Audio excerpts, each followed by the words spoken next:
Well, good evening, one and all. Good evening out there in the internet land. Happy Chrimbo-Limbo. Happy what?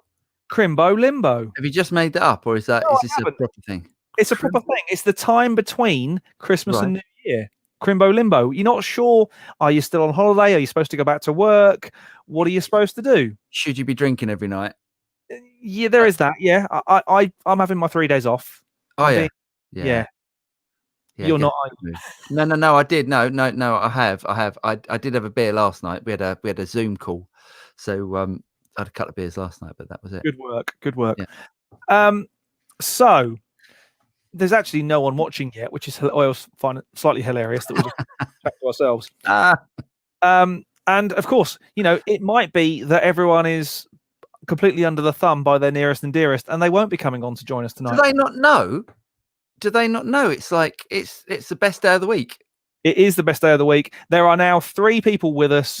Whoever you are, if you are on a device where you can talk back to us, I had a very scary idea the moment before we came live. It might be lunacy. What I'm going to do is I am going to post the link so you can join us in the show. I'm going to post it live so you can join us. I'm going to put it in the comment section here.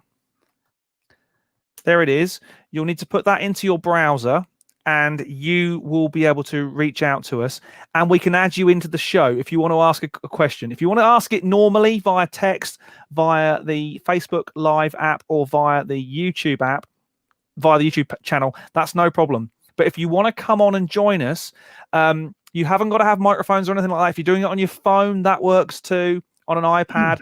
As long as you've got a microphone and you can see us and a camera, ideally, join us. That's the link. We will announce who's going to be on because I can then add you in using the system. This is brave new world territory here. It's very brave. It could be foolish. It could be foolish. Let's see what happens. That's the link. Join us if you want to. You won't be going live without my say so anyway, so don't think you're just going to click on it and appear in the stream. Don't panic. But if you fancy it, I'll keep an eye on what's going on in the stream. If you want to join us, come on, ask a question, say hi, wish you a happy new year and all that sort of stuff. While people debate whether they actually want to do such madness and whether I have committed something terrible by putting the link, it's not always the same link, is it? No, it's not. This could end in tears by some of the I think you know what I'm talking about. Disaster, but hey. So let's just get us chatting. I thought we would talk about Gear of the Year. Gear of the Year. This is the final live stream of 2020. I think we're all fairly happy to see the back of 2020. Oh, yes. For various reasons. We're not going to talk about the elephant in the room because, quite frankly, we're all sick to death of it. Stab me in the arm as soon as possible. Maybe not this one because this one hurts like hell at the moment. Stab me in the arm as soon as possible, and then let's crack on. However, let's talk about some of our gear highlights. They can be big, small, they can be work type stuff. And obviously for you and I, work means media as well as studio, not just music stuff. Do you want to go first or shall I dive in? What can I ask? Is this something that we've actually bought or is this something that we've seen? I think it could be something we've seen. Mine are all things that I won't say bought. I will say have acquired. Let's put it that way. Okay. Because they're quite different things in many cases. And also we'd like to know, and I think it'd be nice from the audience as well to let us know what their favourite bits of gear are. Yes. Even if they haven't bought them, things that we should be checking out as well because things they've seen online and gone. Yeah. What's on your crisis list? Crisis list. The thing you get a bit too excited over. I'm having a crisis. Oh, I see. And have you, just out of interest, I think I've spent so much on gear this year because of like not going out and stuff. Yep. And lack of holidays. Lack of holidays and stuff. I just spent a fortune on gear this year. I have spent quite a bit. I've bought way more.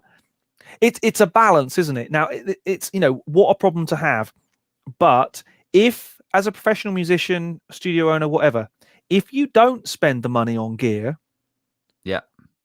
you pay more tax. That's Yeah.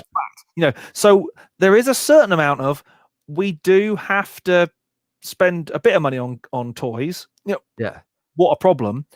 Yeah. But you don't want to spend so much money on gear that you don't have any money left. It's true. It is true because of we do this as a as a profession. It means that we can spend money on gear as opposed to Write it off to tax is the okay. phrase, Yeah, but still, I must admit, I have acquired quite a lot of toys this year, and I'm loving it. But there's been a lot of toys been heading my way. Do you want to go first? Well, we've got a couple of questions in. Should we do with them first? Fine. Oh, now this is brave, Liam. Liam, we'll get to you in a second, mate. But is Liam coming on? Liam is going to come on. Ah, Liam, good man.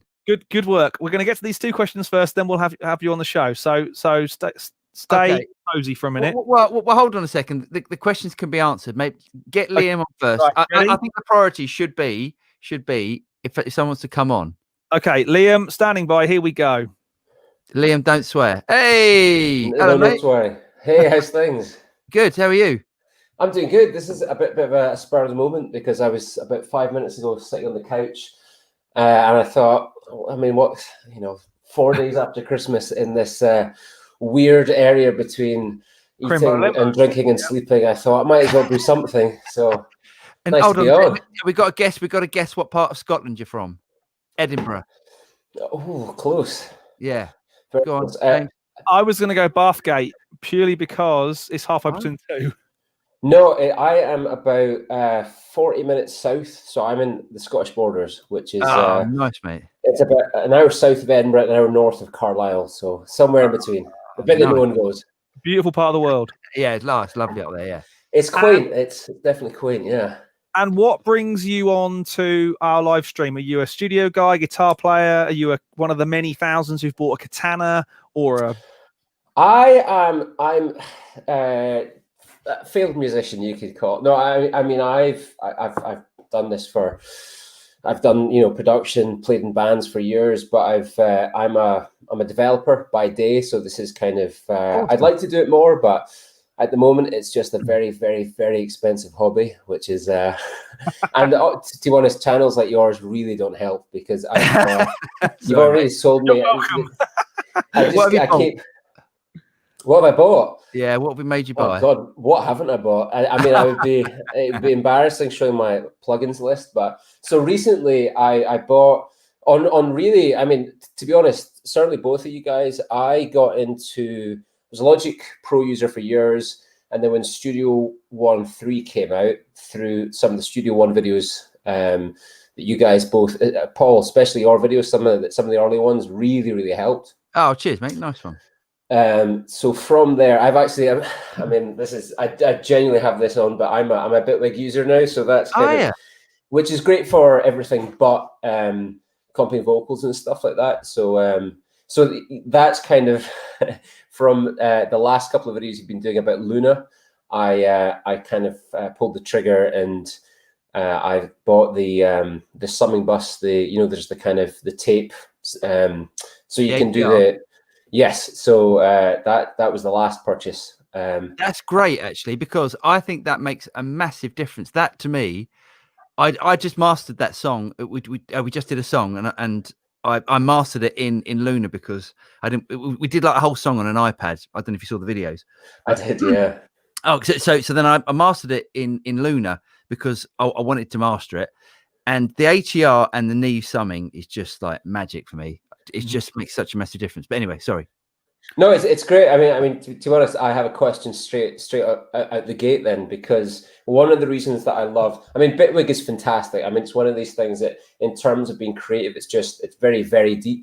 I mean, the kind of, I don't know if you've had a play around with it, but the grid side of things is a whole, I mean, that's a step too far for me, but it's a very creative tool, but certainly for kind of mix down, having something that is a bit more, I mean, the reason that I like things like, or I'm starting to like things like Luna is because it seems like the place that I can finally, bounce everything out, and then I really can't change things. I can't, it's in there, and then you can mix. So yeah, the question I was going to ask is, because I mean, Studio One had the console shaper stuff for years before, and I know the kind of, it was, you know, at the time they talked a lot about it and it was exciting, and then Softtube came on board with the tape. You know, you could put that across everything. So, and this Luna seems to be just really running with that idea of something that is about as close to analog as you possibly can in terms of working in the box. Yeah. So I just wondered if you had experience with. Sorry, I've just commandeered your show here. No, it's great. It's great. It's nice to have someone. It was a crazy idea, and I thought, hang on a second, we should just do it, see what happens. No, it's absolutely fine. This might be the new This could be a new format. New format. So what your question is what just if you, if you've had experience using like the console shaper side of things. I mean, I think the real nowadays more than ever is creating something with, I know it's an incredibly overused term, but that kind of vibe that you get, you know. I mean, I was watching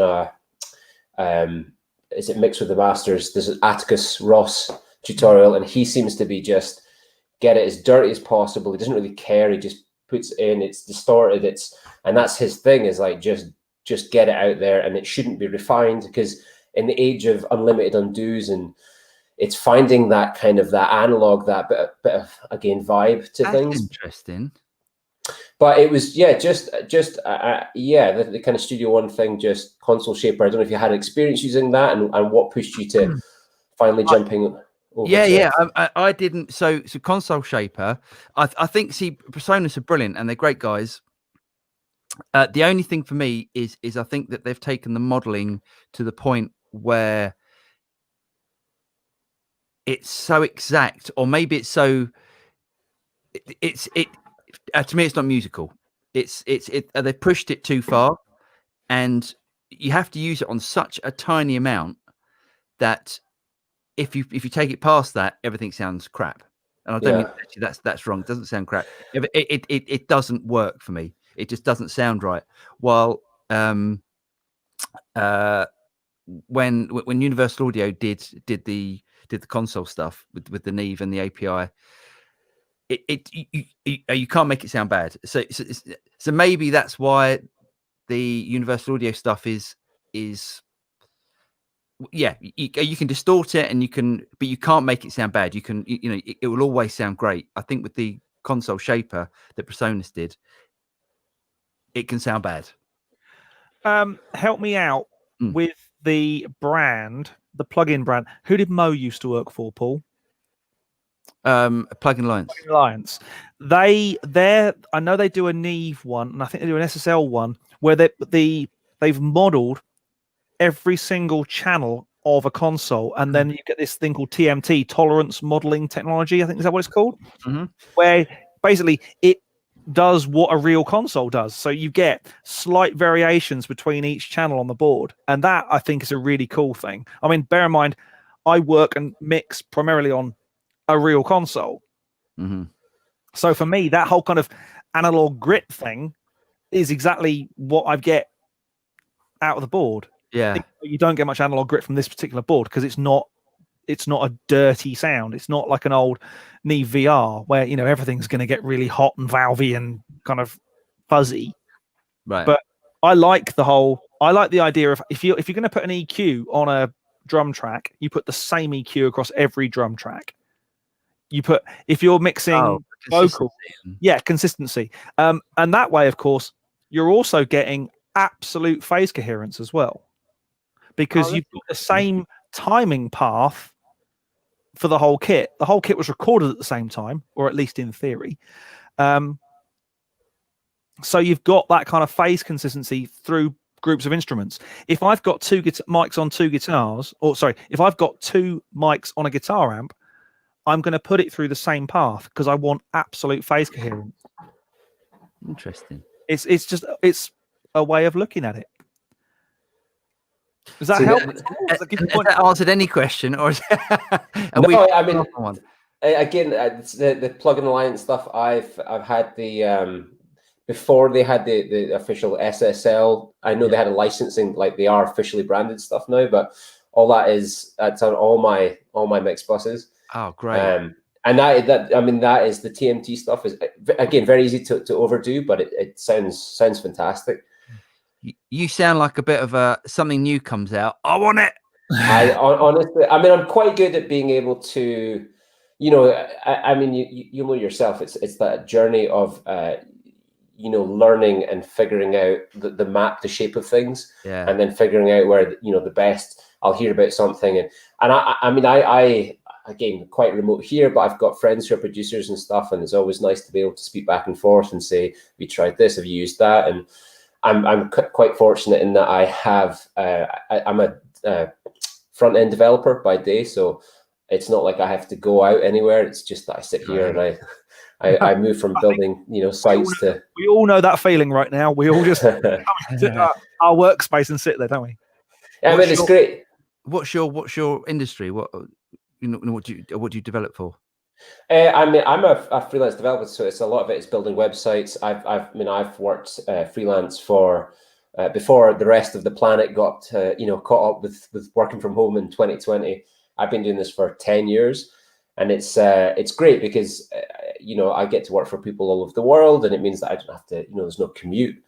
The one big problem, and this is something that you should definitely do more of on the channel, is how to not procrastinate, because it is incredibly. That is a great idea, actually. I mean, it's getting started. I mean, in terms of life hacks, and you know, there's all that stuff on how to start. And I know Ableton has brought out a really good book about 5-6 years ago that it's, you know, all about, you know, just getting started, and that, you know, those type of things help a lot. But certainly I mean, doing what I do, I sit in front of a screen all day, so it's very hard for me to then go, right, okay, I'll just, you know, close my developer tools down and then open up DAW, to the point that, I mean, I'm sitting at the point I've got a MacBook Pro that I'm speaking on, which is kind of like my music machine, and I've got a Mac Mini that's the music machine. So it's like a different headspace, like shut out one. Great. For a while, I was using light mode for one and dark mode on the Mac, just to kind of get out of one space and into the other. But I think that, I mean, I don't suppose that I'm alone in that this year, especially. It's as much as everyone has had a lot of free time in their hands, it's very hard to be able to go, you know, the monotony of just going, right, start something, do something. Yeah. Great, mate. Thanks for that. How not to procrastinate. I think that's a great series. That's a great idea for. We'll get to that some point in the next year. Yeah. Maybe we'll. Yeah. No. Yeah. That was very good. Very good. Well done, Paul. You fell in there eventually. I'm a bit slow. Thank you so much. Liam. Thank you so much for being our first guinea pig contender. Call it what you will. Thanks for joining us. Anybody else out there? I'll log you out now. So yeah. Great nice to see you, buddy. Yeah, mate. Thanks again. Wow, it works. It does work. That's great, isn't it? I like that. I like it. For those of you who didn't realize what was going on, I put the links to join the show. Liam, it wasn't planned that Liam would join us. I put the links in the top of the show notes on both Facebook and YouTube, and you can log in and join us live on the show. So if you want to ask your question the normal way via text, you can do. I know what we should do as well. We should see who joins us, or the furthest distance from us. That's good. That's a good place to start, because Scotland is not exactly local. No, it's a good few hundred miles away, isn't it? It is a good few. So shall we just answer some questions while we're here? If anyone wants their question pushed up the list, join us. You have to come on the show. Just use the link in a browser on an iPhone or a normal smartphone, on an iPad.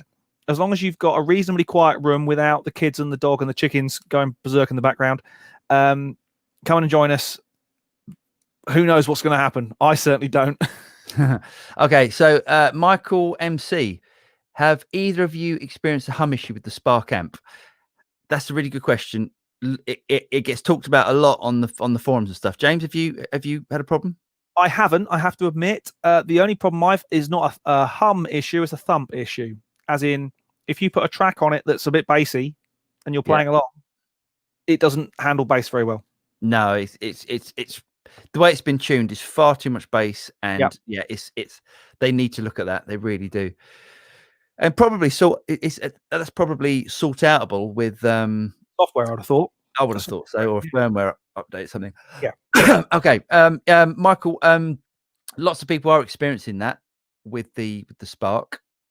Personally, my studio is actually quite noisy. The wiring in the studio isn't that great, to be honest. And I actually don't get an issue with it. I know lots of people do. I think if you complain to Spark, they'll send you a proper grounded lead or a grounded power supply or something. Right. I think lots of people have had, having this problem. It's funny actually because I found the noisiest thing in my studio today. What's that? Bizarrely, yeah, me probably. I was messing around on the desk, muting some stuff out, and I had the headphones on. I went, "Whoa, that's noisy!" And do you remember me going on about how much I love my Alesis Wedge reverb? Oh yeah, is it that? I had to set the return on the effects return right up, and it's really noisy. Really, really noisy. It's So, old tech, isn't it? I Yeah. guess. David Labby, I live in Quebec, Canada. Okay, maybe he's referring to the Spark question before. I heard the Positive Grid does ship a new. Oh, here it goes. David, sorry, David. Well done. You filled this in for us. They do ship a new grounded power supply cable to solve the hum issue for UK users. Right. Thanks, David. Well done. Oh yeah, someone else. Dave Figgins, ref the hum on the Spark amp. You need a grounded power supply, 3-prong. Check the forum. I'm so sorry, and I'm talking, and everyone's already answered this question. They have, yeah. Balloon Man Media, hi, hello mate. Captain Cortex, finally I'm not missing your stream, but I can't remember anything I wanted to ask you guys. Oh, if you can, Captain Cortex, because with a name like that, you have to join us. You have to join us, definitely. Balloon Man Media, hi. Hi. Yeah. Hi. He said he's had 2 highs. Sean Carr ordered a Spark recently. The new power supply is grounded. Interesting. So they're now sending it with the grounded power supply. They've noted that then. Yeah. Blue Man Media Air. Is that where he's from? Scotland? Maybe. Could be. Nice. Very nice. Beautiful part. I worked up there for a season. Did you? Yeah. What is there? Butlins up there or something? What's up there? There's a haven up there. Yes. Yeah. Haven. Oh. There was the cabaret jingle, Haven Holidays, Super Family. It was Haven Holidays, crappy tacky holidays, overworked and underpaid at Haven. Anyway, moving on. This is James's opinion of Haven. There's nothing. It's nothing to do with my opinion of Haven. I'll keep my mouth shut on that, just in case they want to sue us. Yeah. Mark, just tuning in for my first stream, waiting on my Spark to be. Wow, everyone's talking about Sparks, aren't they? Hi, Mark. You're welcome. Welcome to join us. Yeah. Dave Figgins. So many options on the Spark. This is, I tell you what, it's a Spark. It's all about Spark, I think, this one. Yeah, it's a Spark night. So many options on the Spark. How to start building a good blues tone for a newbie guitar player. I did a video on that, Dave. I think the trick with all these things, and Dave so far wins the distance game. Tulsa, Oklahoma.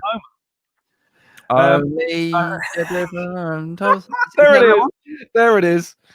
Yeah, that one. I bet everyone does that. Lola. She was from Tulsa. It's the first part of the song. The first in the show. Yeah. The first part is her name was Lola. Lola. She was from Tulsa. It's the first part. Oh, well, there we go. Anyway, moving on. Yeah. Spark Night. Do you know what? It was one of those. I ordered it because I thought this looks like fun, and any guitar-y type product or anything that's fun and just gets you playing has got to be a good thing. I bought the Tuba 12 Katana and the Spark in the same week. What one do you prefer? I think they're very different. I think they're for very different things. The fact, and this is something I only discovered this week, I can put the Spark in the living room and have it talk and have the same feed from my Alexa in the kitchen. What? Oh, Bluetooth it? Yes. Can you? Yes, it will have the same feed the same audio feed from the Alexa, and I can talk to the Alexa in the kitchen, and it will play the music in the living room on the Spark. And it you can do that. You can link Alexas anyway, so you can get. I know you can, but last time I checked, you couldn't plug a guitar into an Alexa. Maybe that's what they're missing a trick on that, aren't they? My only problem is now that, say, my two kids have worked out that they can drive Alexa as well. And my son, being called Jake, says, Alexa, play Jake. And of course, Alexa then plays Jake Bug, and my wife can't stick Jake Bug. Yeah. Anyway. I'm with her on that. Hold on. Talk about Alexa. She's going off on one now. Is it because you said her name lots of times? Yeah, I think so. Yeah. Mark Preston says, I've been using a Nux Mighty Air for a while. It's a really lovely piece of kit for the price. What is a Nux Mighty Air? Tell us more, Mark. Come on, join us. The links are at the top of the feeds, either on YouTube or on Facebook. Even better, Mark. Come on and show us what a Nux Mighty Air. Definitely. Even if you're on your phone, just remember to be on your phone in landscape mode, not portrait. Otherwise, you end up with the black bars and it looks silly. But come and join us. It'd be fun. Liam was the first person who was crazy enough to do it, but yeah, well done, Liam. Yeah. You'll get. Mark also says you'll get the audio lag over Bluetooth with the Alexa, though, won't you? Yes, I think there is probably an audio lag. Not enough to worry about for us. No? Between the kitchen and the living room, it's not like either of them are up loud enough to be able to hear. Not like I live in somewhere with the east and the west wing, by the way. New house, but hey. Yeah. Dave says, like, it's all about Spark, isn't it? It's the best recording for Spark using the Y cable into an interface or the USB. Personally, I think it's using the Y cable, also known as an insert cable. But yeah. Yep. Or you can do what I did once. What did you do? I stuck a mic in front of it. Did you? In fact, I put two mics. I put an XY pair in front of it. Did it sound all right? Sounded great. Did it? Yeah. They've done something really clever with the processing on the cabinet, because for a really small unit, the stereo image of it is huge. Yeah, it's massive. Yeah, I agree with that. They've done some really clever stuff on it. And I think it's phase. I think they're doing something with the phase. I thought I'll try and capture it, and you know what? It came out really, really well. A pair of small diaphragm pencil condensers, XY, boom. Wow, it was good fun. Yeah. I'm not sure whether I'd use it seriously for recording a track, because when you've got a 350 quid Spark versus a couple of £1,000 worth of amps and things, but if you just want to capture something quickly. Yeah, it's great. Mark says, unfortunately, he can't. Nux is a little modeling amp that comes with a Bluetooth lithium-ion battery. Lithium-ion battery, and a wireless transmitter built in. I think it was about €100. Wow! And he sent us a link. €100, brilliant. God, things are getting cheap, aren't they? It's ridiculous, isn't it? It's getting so cheap. I mean, do you remember when to buy a decent wireless radio system for guitar was like about £500-600? Yeah, and it wasn't decent then. No, they were terrible. The original, was it Nady, the first ones? Yeah, Nady, yeah. Oh, dreadful. Absolutely dreadful. So, while we're waiting for more questions and people to join us. Yes, right. Gear of the year. Gear of the year that I bought. Could be bought or acquired, or stuff you've seen and gone, I want that. You want it in your studio. Okay, I've got a couple of things. Okay. Would you want to do one each, or do you want to go one for one? See what we end up with. Okay, something that I bought. No, I want to be okay. A couple, yeah. The Sir guitars I bought, I think have been an interesting. You bought the Sir Strat and the Sir Hollow Telly, didn't you? Alt T, yeah, I got those. I think they're really interesting, because they're not the sort of thing that I would normally go for, as in especially because they're a little bit more your sort of thing, I would say. What do you mean by that? Well, a little bit more super stratty, and the Sir one's like, it's just like a super strat, isn't it? But without a Floyd Rose, thank God. This is the person who's done the last sort of 4 or 5 tracks using nothing but a Telly, a Les Paul, and a Strat. So good man. Best That's all you need. I know, but you love like prog stuff. You're into like prog and Yeah, clever music. clever music that is only consumed by people like you. Thanks. I'll have that. Dave says his gear of the year is he's got the Mezza Fillmore. Nice. The what? It's a Mezza Boogie Fillmore. Yes. Nice. Very nice. And Mark Preston bought a Harley Benton Fusion 2. See, Harley Benton have done some amazing stuff. I haven't tried one yet, but they're really gone. They're Toman's own brand, aren't they? That's right, yeah. And they are. I remember a friend of mine had a Harley Benton SG, and it was the least playable guitar in history. But then he told me how much it cost him, and I said, I'm not surprised it's the least playable guitar, and it was like 59 quid or something like that. I think this changed. So now they do like. I think they changed where they get everything made, and I think they're supposed to be really high quality. The other brand that's like that is John Hornby Skews, JHS. They have a line of really quite vintage guitars. Yes. Very, very nice instruments for not that much dough. Probably the top end ones are still a bit, 500 quid or so, but 500 for a really top end, really good feeling bass it's nice. I think that's basically where Harley Benton have gone. It'd be interesting to try some. They do like headless ones now and stuff, and they're really pushing things forward. Yeah, nice, Mark. I'd like to see a picture of that. Dave says, for a beginner, what does the noise gate do? Do you want to explain that? Okay, so a noise gate gets its name from your garden gate. So imagine you have guitar plugged into pedals, and all of these pedals are making noise. The noise in the form of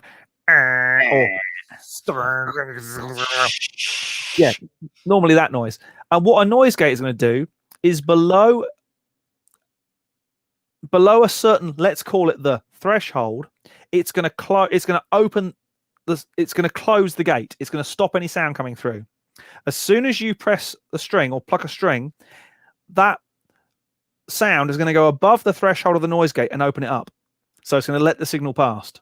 Exactly. So basically, the primary settings on a noise gate are normally the speed at which it opens and the threshold, the point at which it opens. So if you've got a really, really, really loud, your threshold is going to have to be really, really, really high. And you're going to have to play even louder to get over that threshold. Whereas if you've just got a little gentle in the background from a chorus pedal that's doing something crazy, you can have the threshold really low. Technically, that is the other way around, because the higher the threshold, the harder you're pushing it. But it kind of makes sense. So basically, it's a physical gate. It's a way to open and close the signal automatically as soon as you start playing. And as a setting, you just need to set it so it doesn't chatter. So what that means is, if your noise is there and you're setting your noise gate there, if your noise is fluctuating, it will chatter. So it will go. So you're going to set it just above the chatter, but not so much that your whole the way you play has to change because of the noise gate. Exactly. Yeah. I mean, new metal and stuff that has changed that. Because they use very hard noise gates, and it depends on where in the chain it is. And often because the gain is so high, there is so much noise. Exactly. So yeah. Liam says gear of the year for himself is the first bit of outboard gear he's bought, the Electron Analog Heat. I'm guessing I've got to check this. Evening pairs, by the way. If anybody wants to come on and join us, the links for the show, you can actually join us and be a guest live on the show. The links are at the top of the comments for both YouTube and Facebook Live. If you want to join us, just say hop on, come and say hi, ask your question. We'll do our best, and you can clear off again if you want. You can carry on asking questions in the comments, or you can actually join us live on the show. The links are at the top of the comments. In fact, I will paste it again, so you haven't got to go looking. James, have you heard of this? This What's that? Electron analog heat? No. What is Okay, it? and I'm going to read you the blurb. Yeah. Process live sounds like never before. The stereo analog sound processor is a compact effect and filtering unit. Its smaller, portable design makes it perfect for live performances. The Analog Heat Mark II builds on the success of the original with a range of new features. Yeah, it's like a distortion. I can't work it out. Is it like an amp modeler? What is it? I don't know. Share your screen. Oh, can I do that? Oh, of course I can. You can. I can't. Let me have a look. How do I do this? I do not know. There we go. Click on share. Hold on. Where is it? Got it? Say when. Well, it's there. Oh yes, I've seen it. Yeah. I haven't seen one. So it's 8 stereo analog distortion circuits, tape saturation, distortion, and fuzz effects, integrated modulation, EQ, and filters. Paul, breathe new life into your life sensor. So I'm guessing you just stick like synths and drums and everything through it. Sounds great. Your desktop's disgusting. Oh no, and that's all videos and stuff. Anyway, hey, should we do this? Yeah. Is it doing it? Is it? There we go. There it is. Craziness. There we go. Okay. We got some more questions. Do you still own a Townsend Sphere mic? If not, why? I was lent one by a lovely man called Jed, and does Jed work for Townsend? He works for. I think he works for. Their social tech stuff. Yeah, the marketing. Okay, socially do that. Yeah, so Jed lent me one for a while. It's really good. Yeah, it's really nice. We then James got me a Antelope Edge Duo. Which is great actually. Same sort of thing. Very good. I also still have my Townsend mics. Townsend Labs mic. I love it. But again, hands in the air. Full disclosure, working with Antelope Audio, it's a massive conflict of interest. So I now primarily use the Antelope. And to be honest, they are both very, very good. They're different sounding, I think. I think you've got more tweakability on the Townsend. There's a lot more you can do with it. It's not always a good thing. Well, exactly. I like the whole kind of, right, let's just whack a mic on it and go. That's kind of my approach to recording a little bit. Let's not faff about it. Let's not lose the energy and lose the vibe. Let's just capture everything and work it out later, which has bitten me in the bottom before. But, I think I'd rather capture something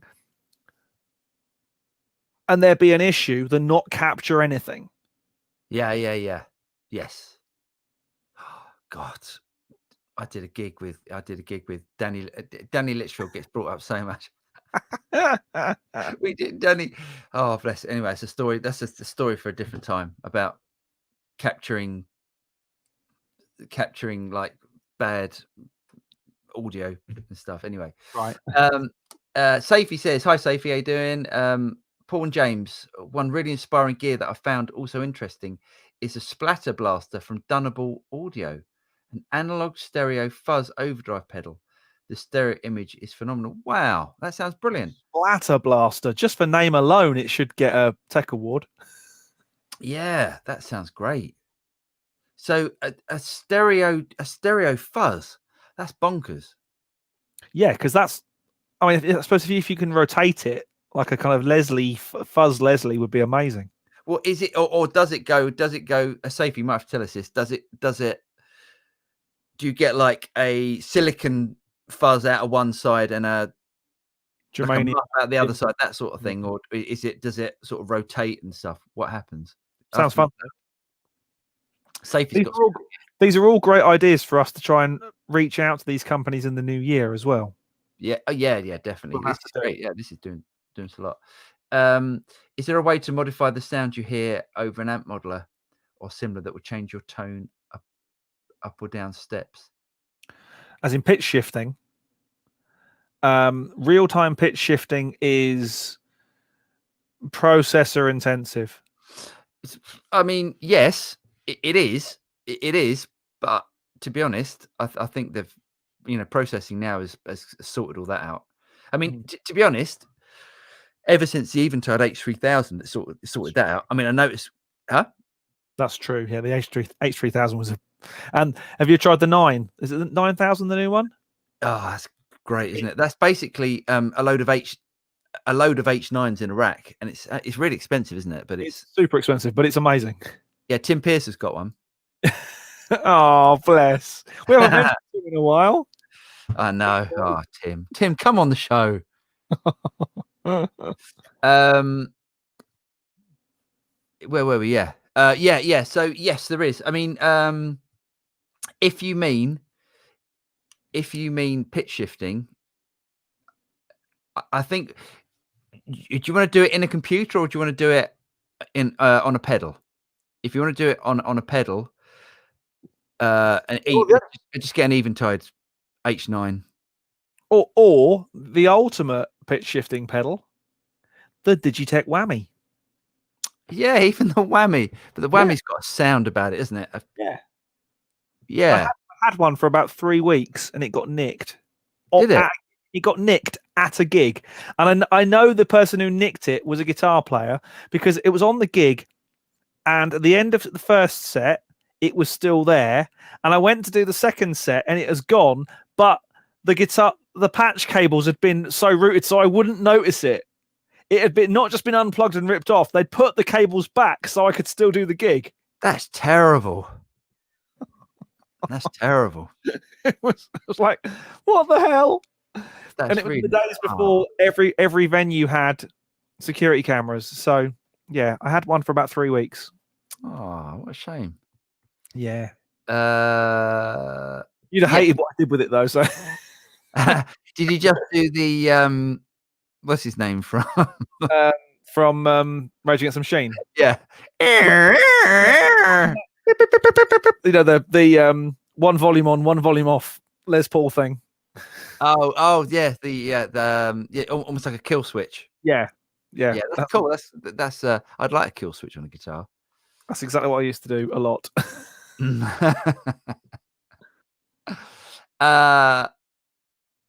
Hold on. Where are we? Well, yeah. Let me know what you want, Mark. What you mean, Mark? Do you mean like on a computer? If so, plug-in wise, or do you mean pedal wise? If it's pedal, probably an Eventide H9 will be a best choice. The Boss Katana, which is a relatively cheap amplifier, has got a really good pitch shifter in it. Does all that sort of stuff. Really clever actually, and the tracking is brilliant. I did a video on that actually. Where are we?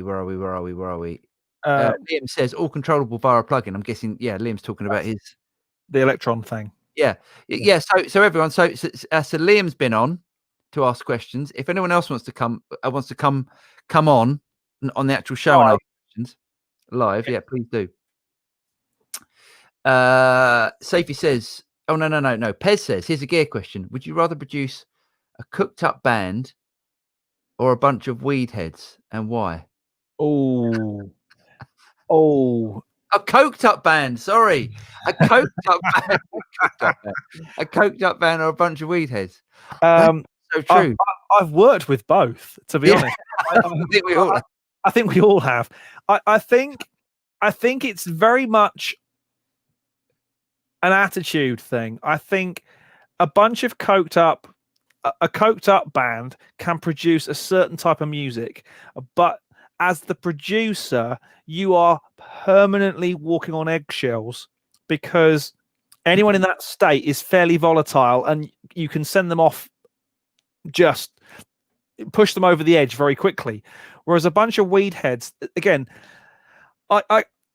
it was like working with Fleetwood Mac, who I know were both weed and coke, and everything else. but I was working with this band, and they were permanently stoned. It was, you'd open the studio door, and there was plumes of smoke coming out. Yeah. We didn't get much done, but what we did get done had a really cool vibe to it. Whereas the coked up band, you tend to get a lot done, but in the cold light of day, the following day, you tend to go, nah, we could probably need to play that a bit slower. Do you think it depends on music? Entirely, absolutely, and attitude. Yeah, I think drugs in the studio, well, drugs full stop is a bad thing, but drugs in the studio is especially bad. I mean, unless you're Bob Marley. But then again, there's have you read the book Making Rumors by Ken Callier? I think I've still got your book. My copy. Hold on, and let's just say that is the greatest album of all time. It's an album about how not to make. It's a book about how not to make an album and yet make probably one of the top 5 selling albums of all time. Yeah. I mean, yeah. I mean, every single track on it is a moment of genius. Yeah. And yet they were all quite literally, in some cases, at each other's throats. Yeah. And coked up. And everything. Yeah. Every type of Class A substance known to Christendom. And yet they still make that album. So it's a great question, though, isn't it, from Pez? That's really a great question. Like that. Safety says, yes, you can somewhere use stereo sounds from both sides with 2 amps or stereo 2S. Oh, excellent. I'd like to try that. Yeah, really like to try that. Mark Preston. Hi, Mark. Basically, I'd love to play more Guns N' Roses style stuff without down tuning a Floyd Rose. Right. Oh, I see. Yeah, because they tuned everything down half a step, didn't they? Down a semitone. Did they? Yes. God, I need to learn these things. Stevie Ray Vaughan tuned down half step. Yeah, I do think E flat does sound great. There's something about that. I think the guitars have a certain resonance, don't they? I think a lot of that. I think a lot of the Guns N' Roses thing was purely for singing. To be able to hit some of those stupidly high notes and hit them square on, because he can still do it. Can he? He's put a few pounds on recently, but he can still do it. He's still got that voice. I mean, I've been to see them twice on the Chinese Democracy tour. I saw them first time they were in London, and then on the return leg with Buckethead and Bumblefoot, and they were amazing. Oh, awesome! Amazing. Yeah. Oh wow! I'd love to have seen Buckethead. There was quite a lot of guitar solo filling going on. Like there was one point where Bumblefoot did a 007 track solo as his feature. As in, it was awesome. But I was thinking, not very Guns N' Roses. It's not, is it? No, you want to see Slash, don't you? Okay, let's get back to his question. It's never gonna sound right. No. So if you want to tune your whole guitar down and you want to play in a different if you want your strings to be in one key and then a processor to process it, it's never going to sound as good as if you don't use it. No. It'll sound much better to have a second guitar. If you're on a gig, without doubt, 2 guitars, off, 1 on. Yeah, sorry, mate. I think it's possible. I remember, 15 years, no, more than that, 20 years ago, Line 6 released a guitar called the Variax. Yep. And basically you could do that. And actually that did work. It did actually work. The other one that was really good that I had, I reviewed it for Production Expert a million years ago, was Peavey did one. Peavey and Antares teamed up. Yeah. With Antares auto-tune in it. And it was very, very good. The only problem was the guitar was about a tenner. Yeah, the guitar was terrible. The guitar was terrible, but the technology, the idea behind it, if they put it on a different guitar, you'd have gone, this is the ultimate, literally you do a hold down a certain, if you wanted to drop D, you'd just pitch up the E string, hold it on the F sharp, strum it, and then when you let go, it would have drop D. That's brilliant. It was so clever. So basically, we're saying that the technology is there, and it probably will be, and it will be able to be done properly in at some point. It could now, but no one's taken it seriously. Is the answer? Yeah. Sorry, we can't. I'd rather do it over a computer if possible. Oh no! Honestly, mate, you're far better to. I thought you meant for like harmonizing notes, which you can get away with because the harmony note doesn't have to be the same sort of quality as the actual lead line. Yeah, as the lead line. Well, I mean, if you want to repitch something, the best thing in the world for repitching anything is Melodyne. Yeah, but it's not live. No. I'll tell you what. I'll look into it. Let me see if there's anything about, and if there is, Mark, I'll let you know, and I'll do a video on it. Yeah, that'd be cool. Yeah. D-Mac, just wondering the better or easier plug and play recording option for working up riffs and basic songs. Katana 50 or Spark? I've got both. I'll probably use with GarageBand initially. Spark, I would say. It's just smaller and lighter and easier and just stuff. Yeah, I'd say. I think the Katana, the Spark is very basic, so you need to control the bottom end. The thing about the Spark, the reason why the Spark is so good, and we've said this before, is because you can have it in your living room, and you can have a guitar, and it just inspires you to play because it's there and it's set up. Yeah. You just pick it up and you play.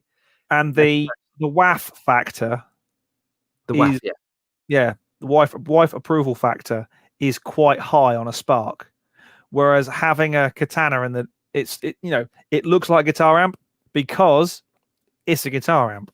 Well, let's get this right. I mean, the Katana looks like it was designed by Japanese engineers. Yeah. Well, the Spark looks like it's a bit more aesthetically pleasing, isn't it? Yes. For the WAF. Yes. Vincent Bondi, bonsoir. Bonsoir. It sounds like a good book. Yes. Oh yeah, no, Pez, that book is the Making Rumours. Yeah, Making Rumours is brilliant. It's a really good book. Vincent says my Celestian Redback is on the way. I'm sure it will sound fantastic. Oh, brilliant. Nice one. Like that. Let us know where you're going to put it in. Better to down tune the Floyd Rose to E flat than cap. That's a brilliant idea. There you go. That is a brilliant idea, Pez. Ta-da! That's a much better idea. Well done for sorting out the problem that you asked us to sort out. Was it Pez that asked? I think so. Yeah, I'm not sure, but well done. Yeah. No, I don't think it was. No, it was. But Mark says, "No worries, thanks anyway. Have an old Encore Les Paul copy that I can use. Just would rather use my main. No worries." It was Mark who asked. Yeah, it's Mark. Pez has actually just answered it for you. So there you go. Who said it's not about community?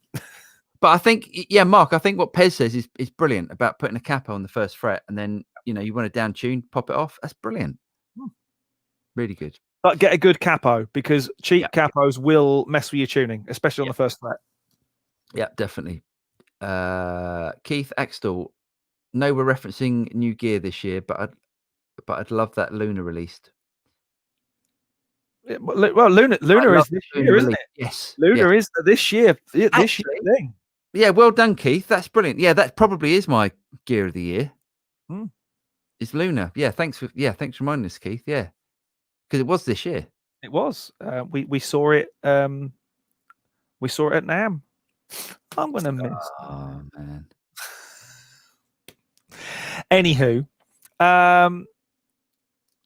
do you have an opinion on the Studio One 5 app that comes with the Spark? Now, is this a recent thing? Because James, did you get any software with your Spark? No, I didn't get any software with the Spark. So apparently, you get Studio One Prime. Basically, it's the second tier of Studio One. Yeah, brilliant. Absolutely brilliant. Studio One is one of my favorite DAWs, so you'll have a lovely time with that. It's not the Pro. You don't get the Pro version, and I can't remember what the difference is between that version and the Pro version. but Probably number of tracks, number of this, number of that, it's probably something like that. plugins, all that sort of stuff. Yeah, but it's an absolute bargain. If you think, look, what's the Spark cost now? 200 and something quid. Yeah, about that. Yeah, and then you get, I mean, that version of Studio One's probably 80 to 100 pounds. Yeah. Bargain. Winner, chicken dinner. Luna is the bomb. Yes, Luna is the bomb. Pez, is the album as we know it dead as an art form? Many artists I know are now releasing singles, etc., but have no real faith in albums anymore. Maybe a symptom of Spotify. Now it's funny because, believe it or not, before we start these Q&As, these live sessions, we do have some idea of where we're going. I mean, only, a skeleton format of where we're going to go. But I came up with the idea of regrets for 2020 and hopes for 2021. COVID aside, we had this kind of idea of stuff we wanted to achieve this year that we didn't, and stuff we'd like to achieve next year that we hope to. Mine was not getting Studio Rats the album out in a tangible format, a CD or a vinyl. I'd love the idea of getting a vinyl. I mean, I've definitely got some comments for Pez. And I like the idea of vinyl because it's something. CD, I've got nothing to play a CD on anymore. Have you really not got a CD player at all? No, but I don't want one. Wow. It's an absolute pain in the backside. Wow. I'm really surprised. So, okay. So, I've got an answer for Pez. So, my company, I've got a company called DWB Music, with two other great guys, and it's basically a music production. We have a publishing company and stuff, and we do lots of stuff. We do lots of music for Asian artists, and when I say Asian, like Japanese, South Korean artists. K-pop and J-pop, indeed. K-pop and J-pop. And K-pop and J-pop now is one of the biggest selling music in the world. And over Christmas, over December period, do you know how many albums that we sold in as DWB? It's either really high or really low. And I'm going to guess really high. I'm going to go 100,000. 2 million. Straight in it. So yes. So certain countries still buy hard copies. Mm-hmm. Mainly Japan and South Korea. We don't, do we? Europe and America. Right. Okay, quick show of hands, electronic show of hands. You can just put an I or a 1 or whatever in the thingy that way. Yeah. If we did a Studio Rats vinyl release, would you buy it? Because obviously, to a certain point, we have to cover costs, don't we? I mean, I want to do a vinyl because I'd love to have a vinyl. The thing, I've got a half decent deck still. Have you? Yeah, I've got a Thorin's studio deck in the loft. Oh, nice. And I agree. Going to Pez's point, I miss the artwork. I do too. We could do a really nice job. There would be some cost involved, but if we did a really good pressing of some our top, what'd you get on an album? 45 minutes, 22 each side, with a decent. It depends, isn't it? Depends on with a decent bass response. It's about 22. I thought it was 22 minutes each side. Is it? Oh, you might be right. Which is probably what, 8 tracks or so. Yeah. I'd love to put 8 of our favorite songs on an album and release it this year, next year. Now, that would be a thing for me. Yeah, going back to Japan and K-pop and J-pop. If you look at the way that they do the way that they do their CD releases is, I mean, I wish I had one around here. It's basically a book, and you just get it's like how we used to experience albums, you know, buying like a double album or something, where you open it up and it's, you know, this, you get pictures and you get stories and you get things. It's like a whole thing that these guys buy. And the reason why they sell so many is because, you know, how many people are in the biggest J-pop band in the world is a band called you know what I mean? You know, I can't think they're called. I absolutely don't. No, you will, because they're like, anyway. There's like 10 guys in the band, right? Which is quite common. Mm-hmm. There'll be an album released with a photo of every single one of them on each album. So there'll be 10 different versions of that album. The artwork, right? Because the fans, my favorite is him. So they'll buy that one. And then, yet some fans will buy all of them because they have the box set. Yeah, that's why they sell so many. Mm. And BTS, thank you. BTS are Korean. Yes, they are. Baby metal. It's not like Baby Shark. Do. No. Baby metal. They did. No, yeah, they've done some. Yeah, they've done. God, they're massive. It's massive. It's just crazy. Anyway, we need to get back to. But by the way, just from the electronic show of hands, I think we've sold our first run. Yay! Really? Yeah, oh, awesome. I reckon we have. Luna ticks. Yeah, as in ticks the box. Luna ticks. Yeah. Oh, I'm so slow, aren't I? Yeah. That's the reason why you're here. You're here to. I'm just here to keep things going. Yeah, right. Thanks. I know my place. My gear of the year has consistently been my 2000s Ashdown Mag 300 bass. Awesome bass combo. Love it. Sad I haven't had the luxury of new gear lately. Mate. Well, it's I bet you're looking forward to getting out and playing. See, my other thing for next year was gonna be my other hope for next year is that the Studio Rats in some form will play a gig. Yeah, even if it's only a pub. I'd love to do a pub gig with the Rats. I really would. I mean, Dan's gonna have to phone it in, quite literally. Yeah, if you didn't know, Dan, the guy that plays bass in the Studio Rats, he now lives in Singapore. Yeah, he moved in the middle of COVID. Yeah, he did. Yeah. I analog sum the Neve summing is overkill. No, the Neve summing is absolutely amazing. On Luna, if that's what you're talking about, it's brilliant. Hey, Keith's buying the vinyl. Yep. Mark has a CD player in his car. I haven't even got a CD player in my car anymore. Yeah, I haven't got one in my car. Yeah. I'm relatively old school, where it's the only place I have my iPod still in the car plugged in. I have my old Do you? Yeah, I've actually got an iPod plugged in because that way when the kids want a certain playlist, I haven't got to stream it all the time. Right. Awesome. And if there are probably 10 songs they drive me up the wall with, which is why I have a preset on my car stereo which sends it all to the back and nothing to the front. Baby Shark is not on the list, fortunately. But it's always me that Frozen are. Oh, nasty! It's always me that reads the reads the questions. Yes, because I have to keep things going. Oh, okay, that's the reason why. Okay, really miss the liner notes. Yes, absolutely. Yeah, like dub albums. Like I loved an album. We could get a proper graphic designer in and do a really nice job. Get some really nice photographs, some lifts off the videos. Get a really nice job done on a proper sleeve with liner notes and everything. It'd be great. But then I'm gonna have to go and buy a turntable, aren't I? Audio Technica do some amazing stuff now. Oh. For not much dough. I still have an Onco turntable from the 80s and boxes of vinyl albums. Awesome, Dave. Yeah, it's the way forward.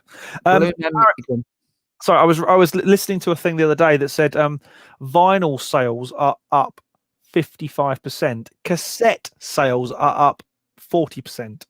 You don't listen to Bobby Osinski, do you? I do listen. I haven't for a while, but I do. Yeah, he talks about a lot about that. Great podcast, really informative. Bobby Osinski's Inner Circle. Become part of the circle. the inner bit, anyway. Blue Man Media threw a Bell B-32, then a B-2 bomber, but since Luna came out, thinking in the box.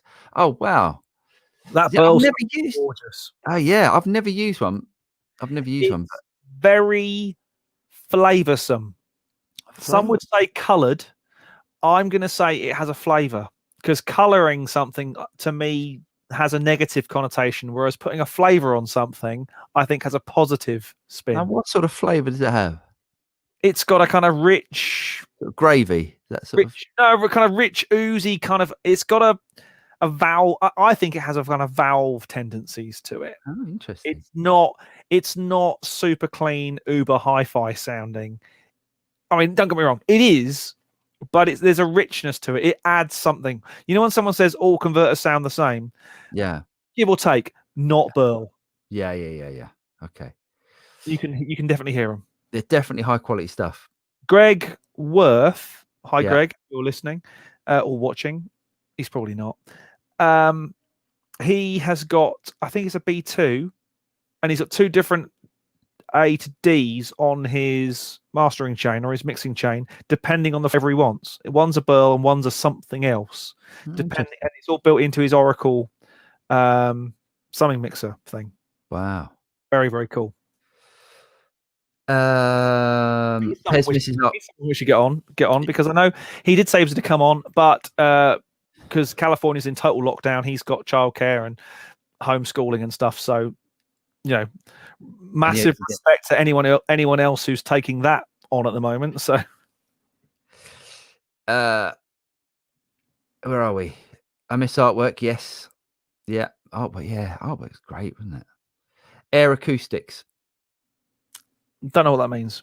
No, don't know. Got nothing. Explain more if you can, Blue Man. I will buy it in a booklet on the production dairy. I think he said I'll buy it with a booklet. So he'd buy the album with the booklet and the whole shebang. Yeah, we could do a nice one. We could do a really nice job on this, couldn't we? Yes, we could. Yeah, okay. Requires one. Requires one solo on the mezza. Am I selling it to you, Paul? Am I selling it to you? Yeah.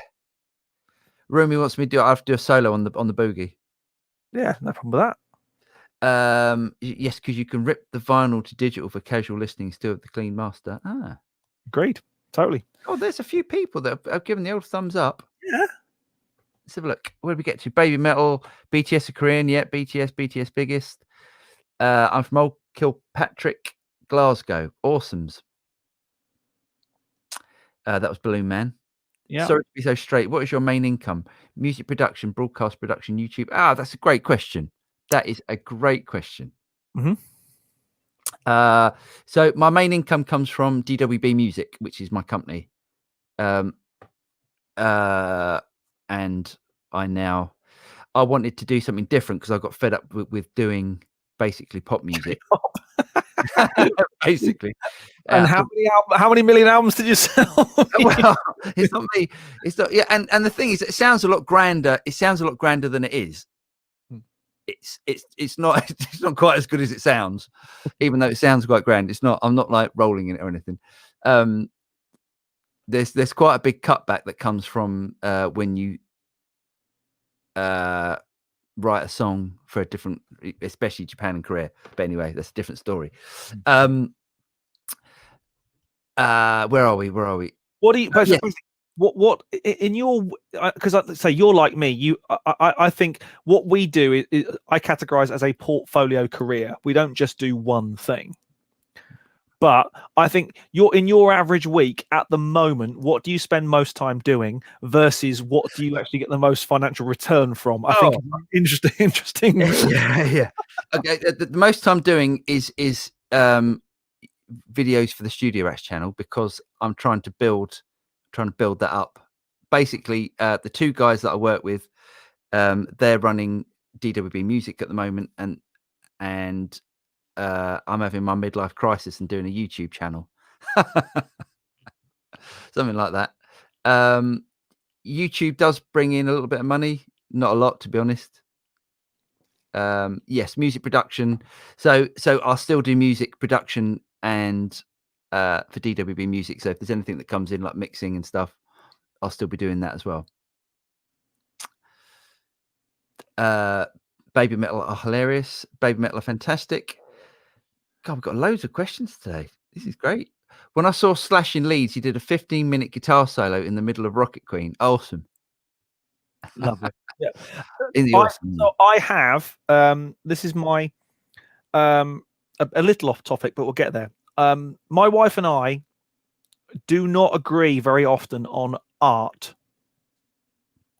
but we went to see. I think it was really early on in our relationship. God, 20 odd years ago, we went to see Chicago, the musical, with my buddy Ruthie Henschel in, and we were at the theatre. And on the wall were loads of kind of rock bands and famous musicians, paintings and drawings and sketchings by a particularly well-known rock and roll artist. Chap by the name of Ronnie Wood, plays for some band called the Rolling Stones or something. No, don't know. Anyway, turns out, like many of the musicians from that era, you know, the rock and roll guys all went to art school rather than music school.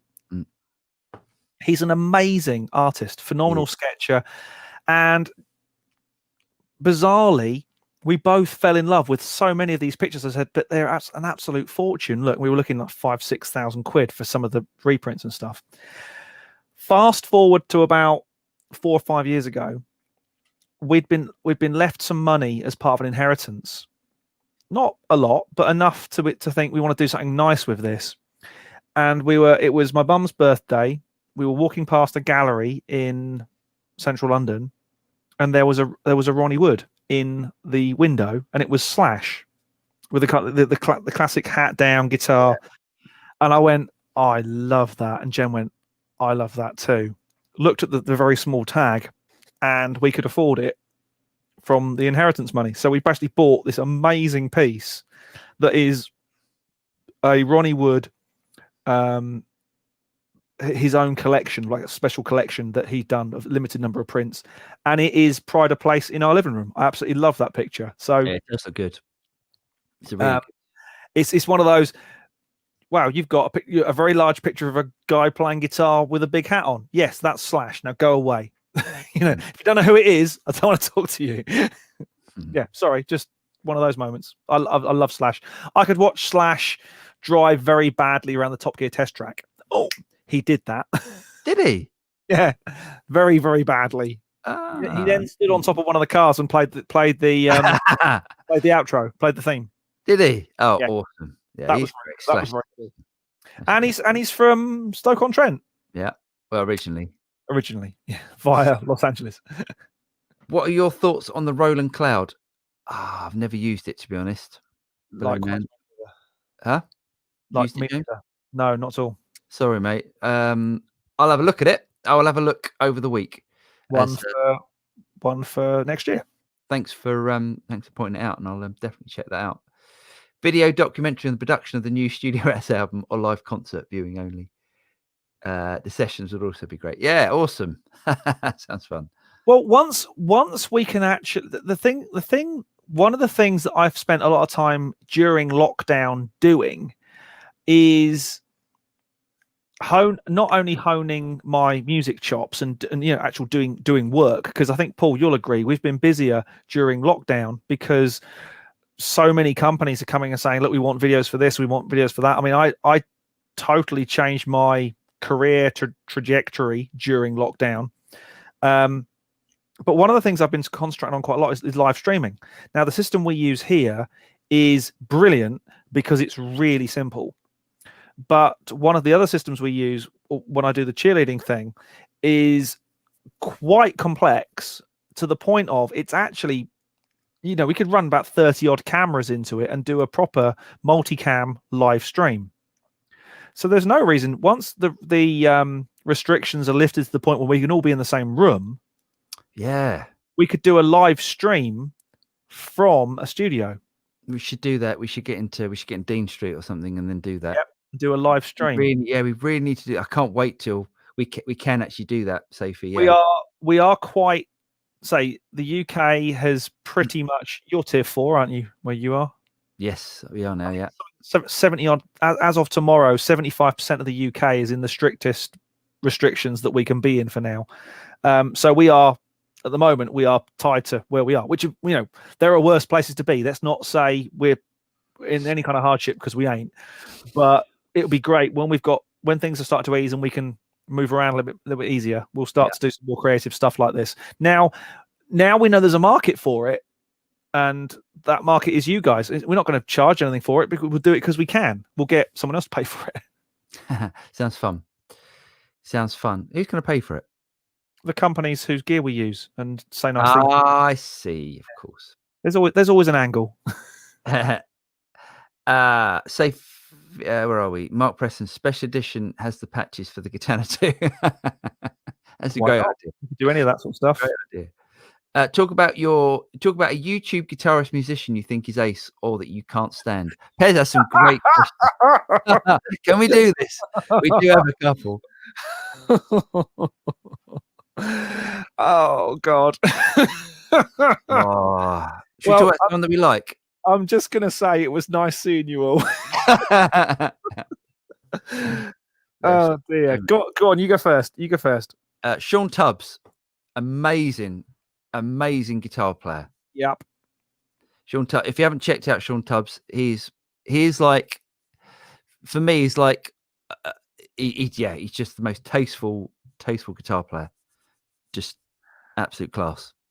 I have been watching a lot of a guy called Greg Koch recently, who is I think he's based in Nashville, but fingers, technique, just amazing.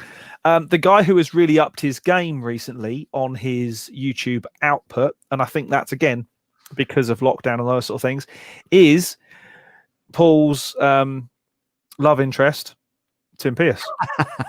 Love interest. I'm happy to say I'm a fanboy. Yeah, he's great. I love what Tim's doing.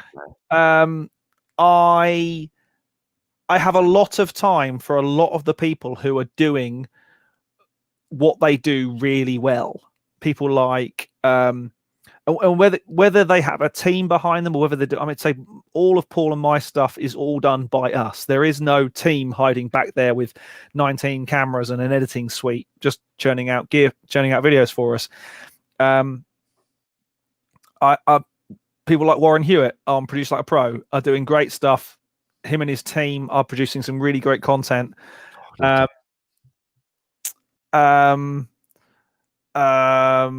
There are some people out there who we know who.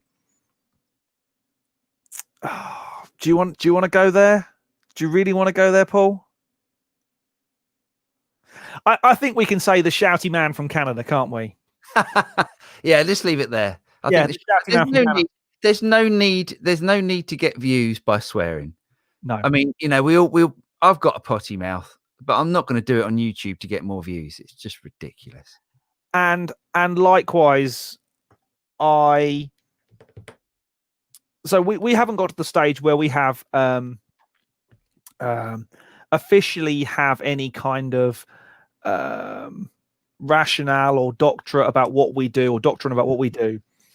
I think what we're doing and what you'll see me doing a lot more in the new year because of things that have happened in the end of the last year. I think what we're doing is going to grow this year. I hope it's going to grow because the number as of this evening was 12,200. It's about 12,300. Which is, I'll take Doth McCat, mate, which is all down to you. Thank you. You have made a lot of content this year, and I'm hoping I'll be able to support you a lot more in the coming year. Awesome. But we have a plan to grow this into something that is, I think we're still not entirely sure what we've got yet. But thanks to you guys who are out there supporting us, joining in with questions, joining in with things like this, watching the stuff. Hopefully you're learning from it as well, not just saying, being James and Paul's fanboy. Well, Paul's fanboy and occasionally putting up with me. Be a fanboy. Yeah. Can I just say, you know about Greg Koch? You know my reference. That's a Greg Koch. Yeah. Great. Amazing player. But I mean, what you won't ever see Paul or I do is totally destroy a product, either emotionally or factually or physically, because I have very strong opinions on this. There's a chap in the UK who hosts a very well-known car program, who nearly did an awful lot of damage to a well-known car brand by saying that a particular particular car was a pile of poo. Right. And I don't think that any person in our position, in our very privileged position, being sent all this stuff and being given stuff to play with, should go out and do their very best to eliminate a company. I think that's so wrong. I think that if a product is not ready for review, you tell the person who built it. You don't go out there and slate it on the internet. I think that's very wrong. So I think you're right, but also I think honesty is a really good thing. I think if you don't like something, I really like it when you see like a someone that's reviewing something, especially on the bigger YouTubers, and they say, look guys, you probably shouldn't buy this because it's I like the integrity of someone being honest about people. I think what James is trying to say, or James is saying, is that we wouldn't review anything we didn't like. So if it's bad, the review wouldn't come out. The piece of gear goes back to the company. Because I have never bought a piece of equipment to market.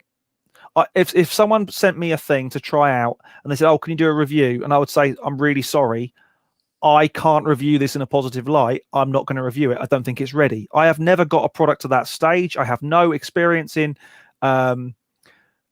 getting a product through all the sort of stuff that you have to do. I'm not going to then go do my very best to destroy that person's work. That's rubbish. I don't believe there's such thing as a perfect piece of kit by any stretch. I think any review that we do will be constructive. It will have criticisms, because there is stuff that we go, they've missed a trick there, or this particular element of a thing was not very good. That's called having integrity. But at the same time, if a product is so bad, if a guitar, for example, is so bad it's unplayable, what's the point in doing a review? Absolutely. No, that's fair enough. Yeah, that's fair enough. Right. Do you said to me, Paul, tonight before we came on air, Yep. you said it might be a really quiet one tonight. Really, it's great. And again, we did have Liam the Hero was on earlier. Yeah. So if anyone wants to come on, have we still got time? We've gone well over, but if you want to come on, I'll put the links on again. If you want to join us and you've got a phone or a laptop that's got a camera in it, or an iPad, put that link into the browser and then I will see you appear, and then we'll sort of prime you and you can then come on and talk to us live. Liam's done it. Come and join us. We don't bite hard. Okay, let's get through some of these then. Brooklyn Beats by Moustache, Moustache, I reckon. Okay. Hello. Do you think all doors sound the same? No. I used to. Yeah, we used to. Luna changes the game.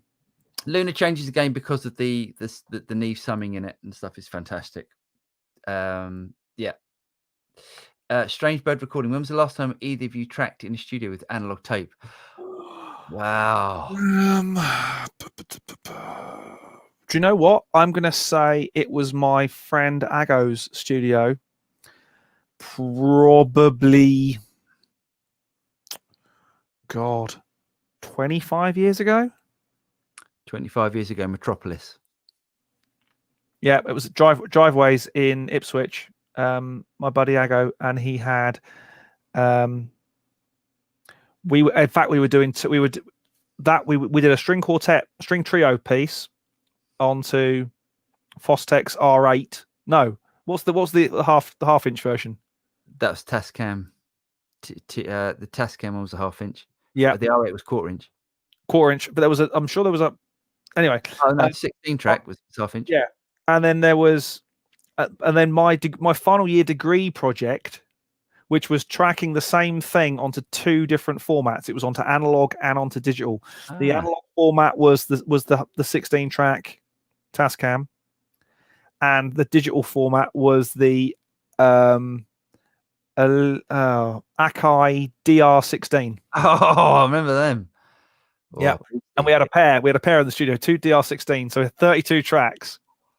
Gosh. And we thought we were the mutts. Amazing how how much things have come on. Scary, isn't it? Okay. Mark, we've just gone to tier 5 in Ireland. It's a tier 5 now. Ireland has a tier 5. Scotland has a tier 5. Oh, what? I want a tier 5. Oh, you don't. They basically sit on you and tell you not to go anywhere. Do you know what? If that's the way we're going to stop this thing, that sounds great. Yeah, Anyway, exactly. Let's move on. We said we weren't going to talk about that. No. Liam says you should try a jam using Endless Studio. All these new things. I'm writing this down. We're learning some Endless stuff. Studio. Yeah. Endless. I'm going to look all this up tomorrow.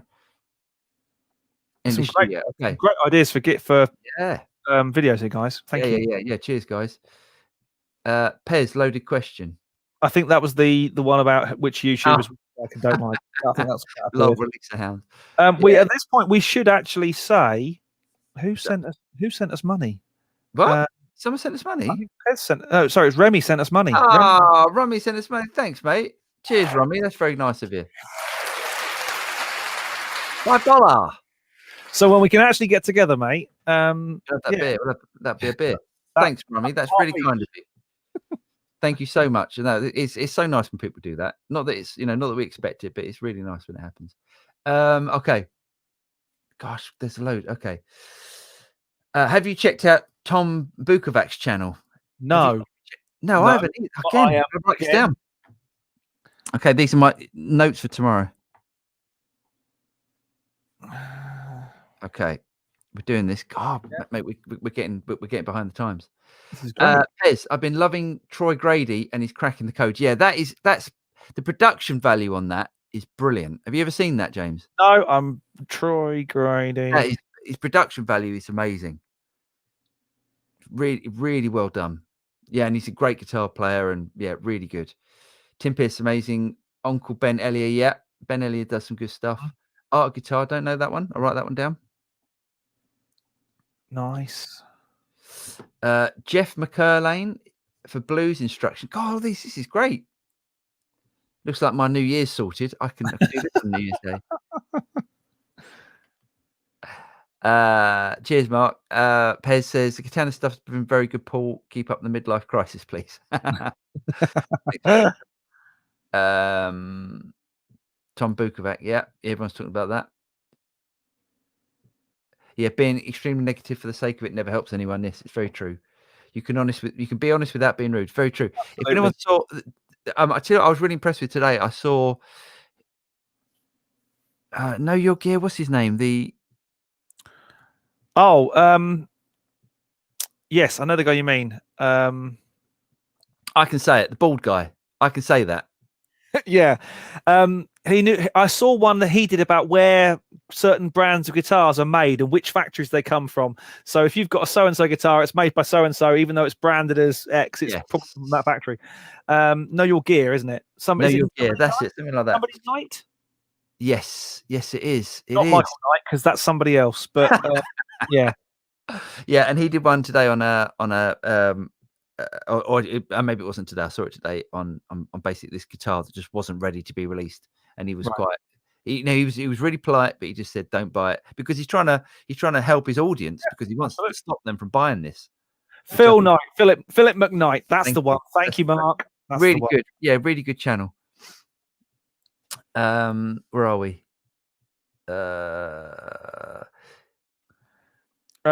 Captain Cortex says Rick Beato has a great channel.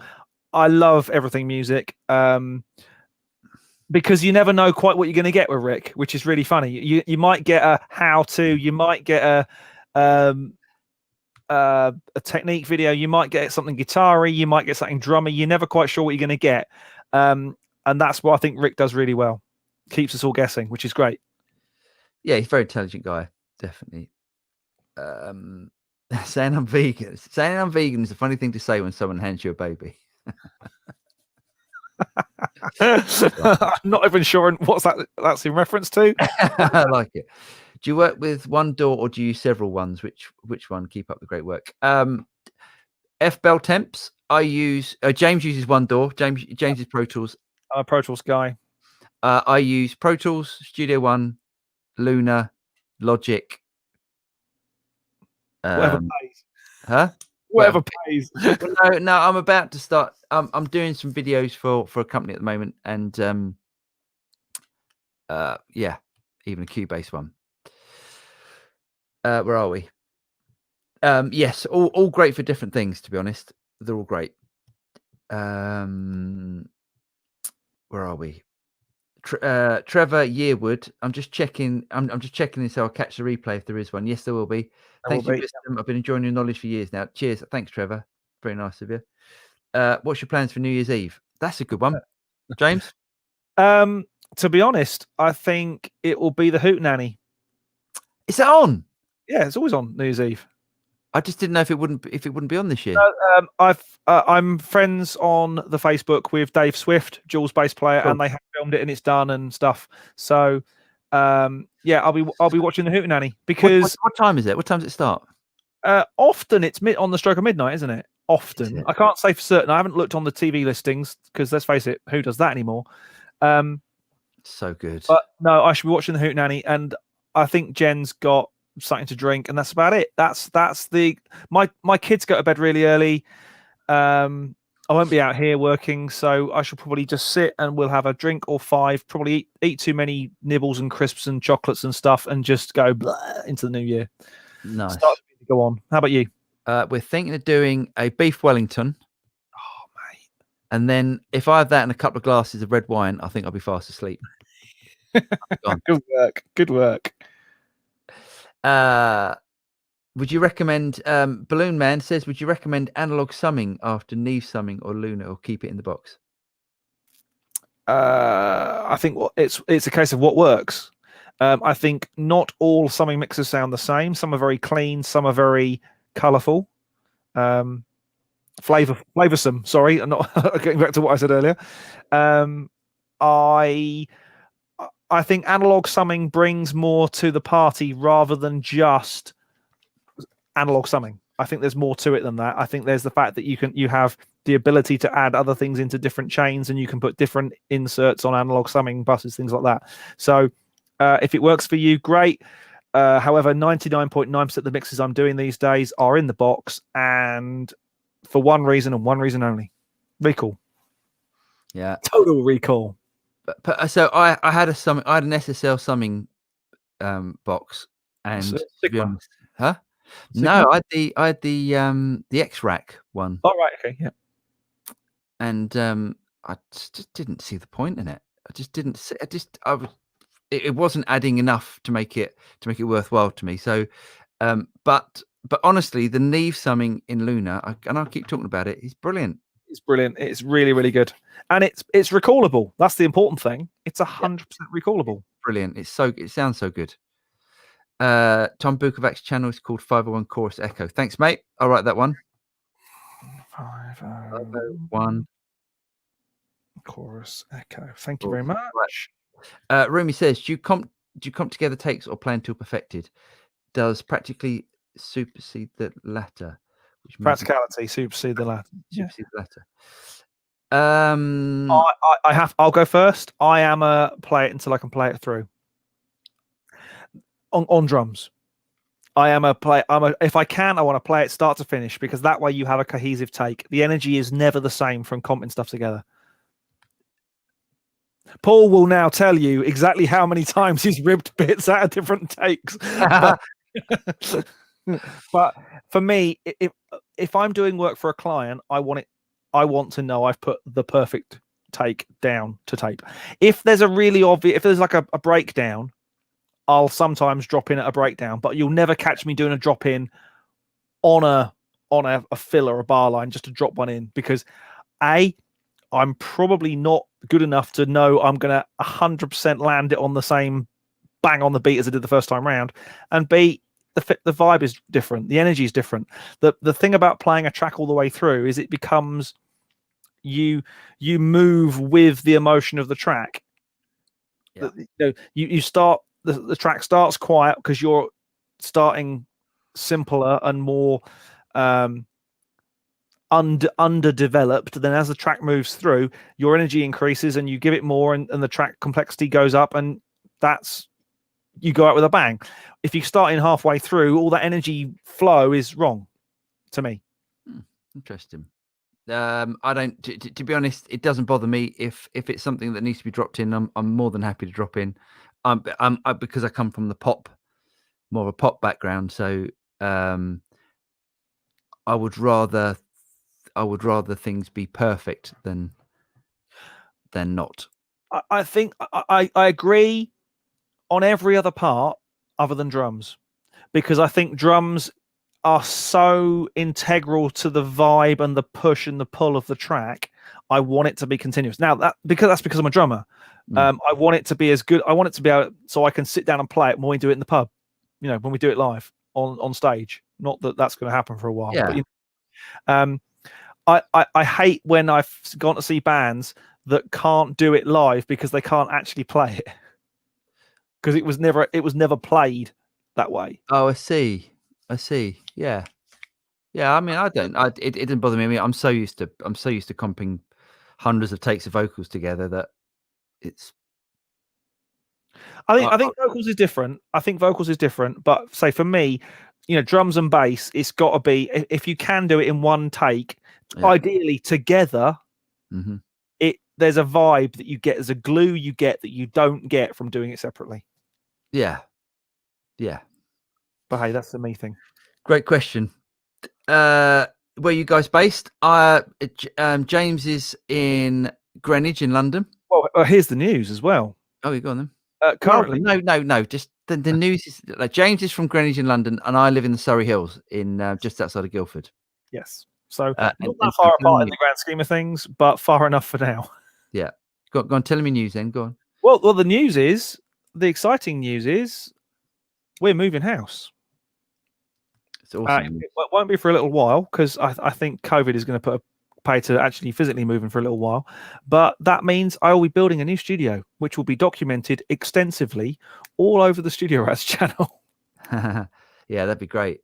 That would be good. Very exciting. It's very early days yet, so it could all fall apart horribly yet. But we found the house. More importantly, we found the garden.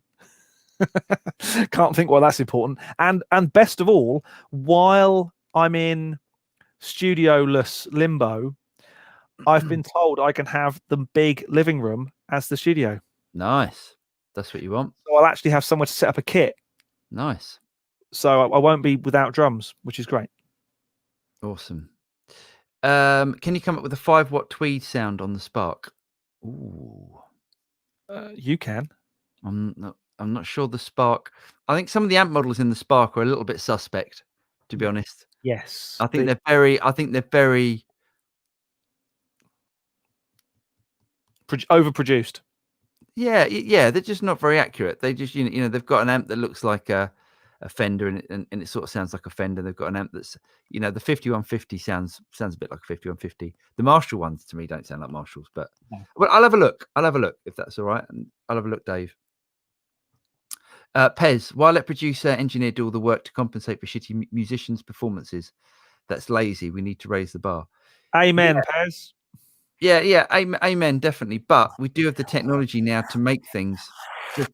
The sound of modern production is editing and remind me why you started the Studio Rats project again, because no, it's not the songs. I was just you know what I mean, though. I know what you're saying. You love the fact that when we worked together recently, we use a thing called Listen To, which is a way I can send the output from Pro Tools straight to Paul in his DAW environment, so he can hear what I'm playing and the backing track through his studios. Yeah, in different studios. And then we have Skype open so we can actually talk to each other and see each other. And I know you get annoyed where I sit there and go, undo, one more. Where I made you've done it to me or I've done it to you several times. So I've gone, nah, it's not right. It's not right. I'll do it again. And you go, no, it's fine. I go, no, it needs to be right. And hopefully we've always landed on the right one in the end. Yes, absolutely. So, yeah, I am a stickler for. I want to play it through.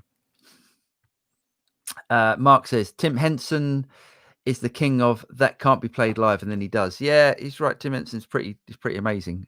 And I love his work with the Muppets. Oh, you got that one then at last. Yeah, I like that. You got that. Simple jokes. I get the simple stuff. on drumming, in a lot of cases, the more simple and straight is the better. Mate, I couldn't agree more with you, Dave. And do you know what, Dave? The least amount of drums is often the better. No. Anyway, no, I agree. And it's actually more difficult to play the simple stuff and get it to groove. It's all about the groove. Whenever I try, I can pull off fancy fills live because in the moment they've gone, and there is always that ebb and flow. And whereas in the studio, trying to do fancy stuff, it never works, and unless you are, top flight session guy. Even the guys like oh god, who's the guy with the windmill? Mate, Ash Soames. Oh, Ash Soames, yeah. Can play the hind legs off the thing, but the better stuff always sound certainly on pop music.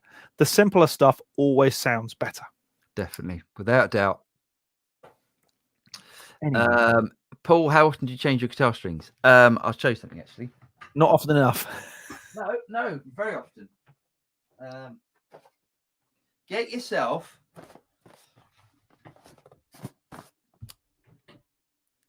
it's what are they? The 25 sets of it's a box of guitar strings that comes with all the strings in there. What a great idea! Brilliant, isn't it? So it saves on packaging, which I love. So saving the world and all that, and it's just a pack of. What a great idea! And the fact you use Excels as well, which is what I do. Oh, excellent!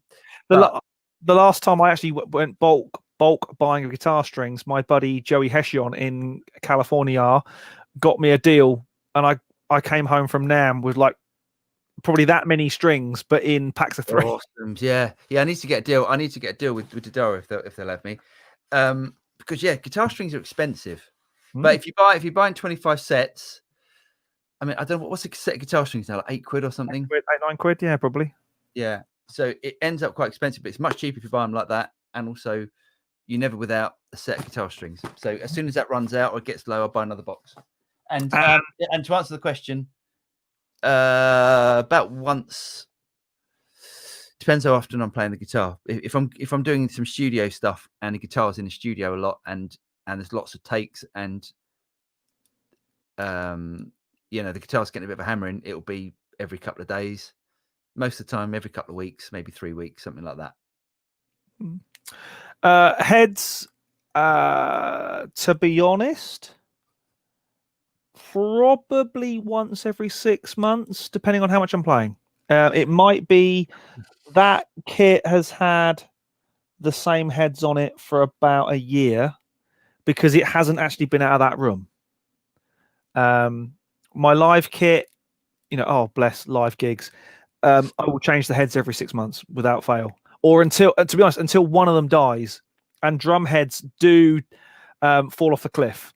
You'll get. It'll sound great. It'll sound great. It'll sound great. Then all of a sudden you'll hit a tom, and there's nothing you can do to it to make it sound right. It's just shot. That's the point to change the whole set. And a set of drum heads for that kit. I don't change the kick drum unless I put my foot through it, because that's too bloody expensive. And to be honest, kick drum is all about the drum and the padding, not so much the head, and they don't. Toms and snare on that kit is 150 quid to do it. Well, it's your fault for having so many toms. Anyway, at times, Lefty Mike says, at times he struggles with note separation on the Boss Katana with a single coil or humbucker. Any tips? Mike, are you? I'm guessing you're talking about using some drive on your sound. I'm guessing. If so, use the clean channel and add one of the drive pedals from there. I'm getting tired now. Yes, without a doubt, it helps. Promise. But yeah, it could be your guitars as well. So, funny enough, on the Spark, I think the note separation is nowhere near as good as the Katana. So, anyway. No, it's not actually. It really isn't. It's a processing thing, isn't it? Yeah, or maybe it's a cab. I can't work it out. Maybe it's the speakers or something. I don't. Yeah. Which desktop amp do you prefer, Spark or Yamaha THR? I've never tried the THR. James? I tried it once at a show, and that is not time to try an amp. So I'll have to go Spark because that's the one I've got. Yeah. I think the Spark probably does more, but the THR, but I think people really, really do like.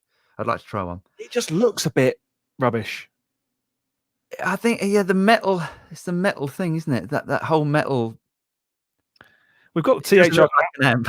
We've got the THR cabinets, so it'll go really well with those. Is that a THR cabinet? I think those Yamaha cabinets we've got are from the THR series. That's what it's designed to go with. Yeah. Oh, awesome. I love Crazy Horse. Love that simple pulse that just rocks. Awesome.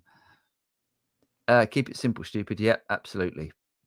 New to Studio One. Can you bounce a mono track to a stereo track, or have you covered mono to stereo in another vid? Yeah, create a stereo track. Just create a new stereo track. Just copy the mono track down, and then bounce it. It should then bounce as a stereo track.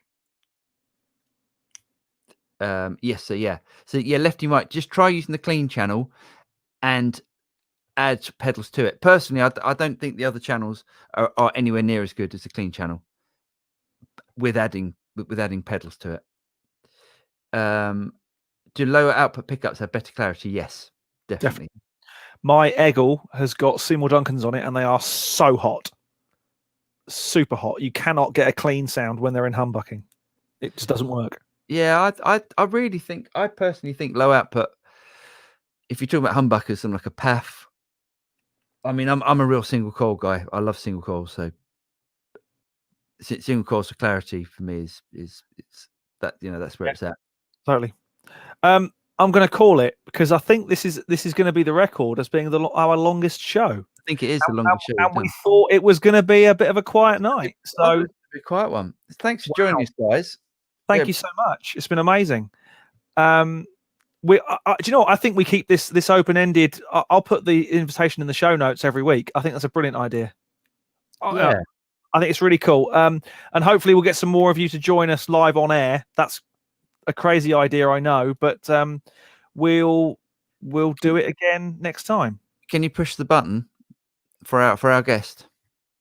Have we got a guest? No. Just push it. Absolutely, for Liam. Yes, of course. Cheers, Liam. For being the only one brave enough to join us live on air. Well, it's tough, I don't think I'd want to do it. Yeah, I suppose if it's something you're used to doing. But hey, thanks to Liam. Thanks to you all for joining us and keeping us busy for getting on for 2 hours tonight. Blimey, that's amazing. It only leaves us to say Happy New Year. Happy Chrimbo-Limbo once again. We hope that 2021 brings you everything you hope it can. Of course, we're all hoping for the it goes without saying, we're all hoping that the virus goes away somewhere that the virus needs to go away to, and we'll get the shot in the arm and everything is sorted out from that front, and we can be out there in the real world very soon.